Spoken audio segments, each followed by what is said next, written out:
আসসালামু আলাইকুম এভরিওয়ান, আশা করি সবাই ভালো আছেন। আজকের এই ভিডিওটি শুধুমাত্র তাদের জন্য যাদের ফ্রিল্যান্সিং সম্পর্কে তেমন কোনো ধারণা নেই কিংবা যাদের ফ্রিল্যান্সিং সম্পর্কে বেসিক ধারণা রয়েছে তারাও এই ভিডিওটি দেখতে পারেন। কারণ আজকের এই ভিডিওটিতে আমি এক্সপ্লেন করব ফ্রিল্যান্সিং কি, ফ্রিল্যান্সার হওয়ার জন্য আপনাকে কি কি করতে হবে অ্যান্ড ফ্রিল্যান্সার এটা কীভাবে কাজ করে, কোথায় কাজ করে। সো আপনি যদি আউটসোর্সিং বা ফ্রিল্যান্সিং সম্পর্কে জানতে চাচ্ছেন কিংবা আপনি যদি একজন ফ্রিল্যান্সার হতে চাচ্ছেন তাহলে আজকের এই ভিডিওটি আপনার জন্য।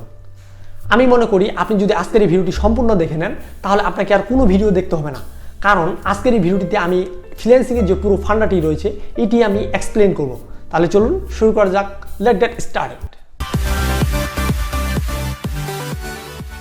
মূল টপিকে যাওয়ার পূর্বে একটি কথা বলি, নলেজফুল ভিডিও বোরিং টাইপের হয়ে থাকে, আর আপনি যদি নলেজ গেইন করতে চান তাহলে অবশ্যই আপনাকে পুরো ভিডিওটি দেখতে হবে।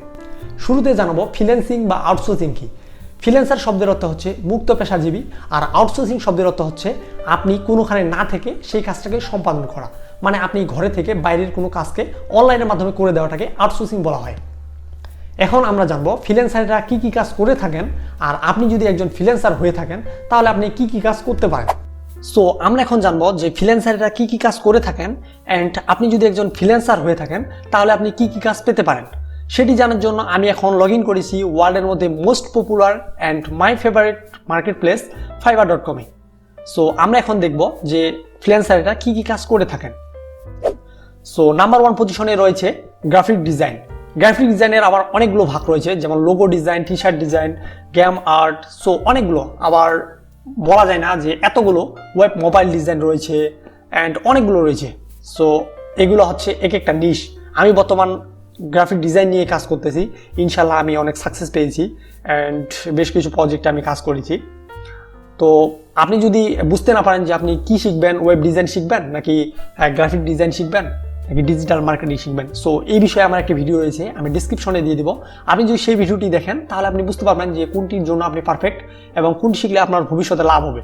সো আপনি চাইলে সেই ভিডিওটি দেখতে পারেন। এরপরে রয়েছে web design and development. So এখানে আবার অনেকগুলো নিশ রয়েছে ছোট ছোট, যেগুলো ওয়েব ডিজাইন অ্যান্ড ডেভেলপমেন্টের মধ্যে পড়ে। সো আপনারা চাইলে ওয়েব ডিজাইন অ্যান্ড ডেভেলপমেন্ট শিখতে পারেন।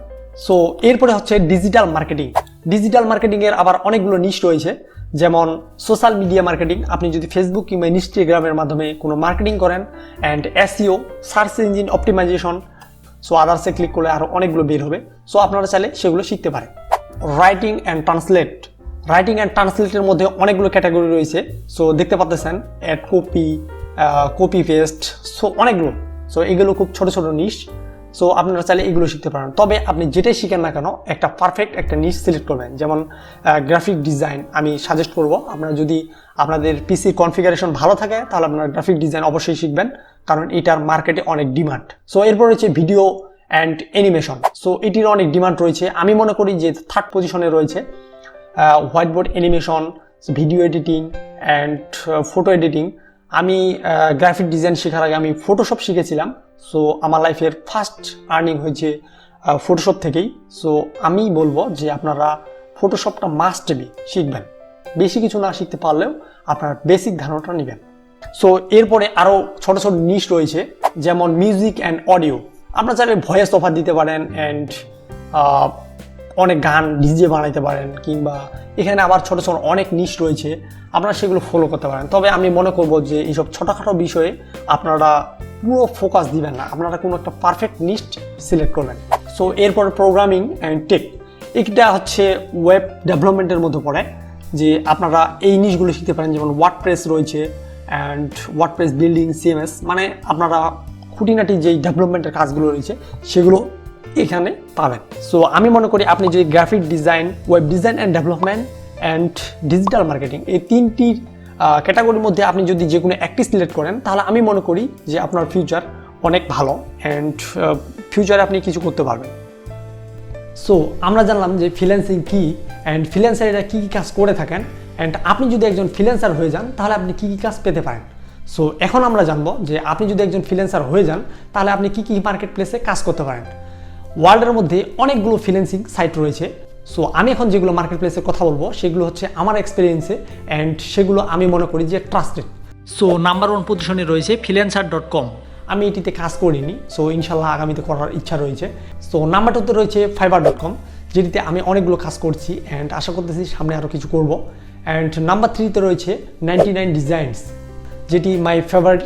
অ্যান্ড নাম্বার 4 হচ্ছে পিপল পার আওয়ার।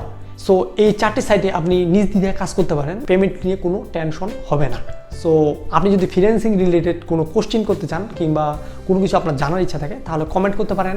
আর আপনি যদি ফ্রিতে ফ্রিল্যান্সিং শিখতে চান তাহলে এই চ্যানেলে সাবস্ক্রাইব করতে পারেন। ইনশাল্লাহ আগামীতে নতুন কিছু নিয়ে আসার চেষ্টা করব। আর ভিডিওটি যদি ভালো লাগে তাহলে একটি লাইক দিয়ে দিবেন। আর যদি মনে হয় যে চ্যানেলটি সাবস্ক্রাইব করি তাহলে অবশ্যই সাবস্ক্রাইব করতে পারেন।